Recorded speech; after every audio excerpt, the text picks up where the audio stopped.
ବହୁ ପ୍ରାଚୀନ କାଳରେ ଏସିଆ, ଆଫ୍ରିକା ଏବଂ ପୃଥିବୀର ଅଧିକାଂଶ ସ୍ଥାନରେ ଦକ୍ଷ, ପଣ୍ଡିତ, ସୁନ୍ଦର ଓ ସବୁଠାରୁ ବିଚକ୍ଷଣ ମୂଳ ନିବାସୀମାନେ ଶାସନ କରୁଥିଲେ।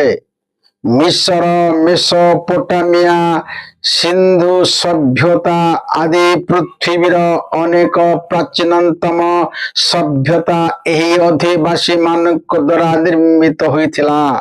ନାଗମାନେ ଏହିପରି ଏକ ଜାତିର ଅଧିବାସୀ ଯେଉଁମାନେ ସିନ୍ଧୁ ଉପତ୍ୟକାର ସଭ୍ୟତା ଅର୍ଥାତ୍ ସିନ୍ଧୁ ସଭ୍ୟତା ନିର୍ମାଣ କରିଥିଲେ।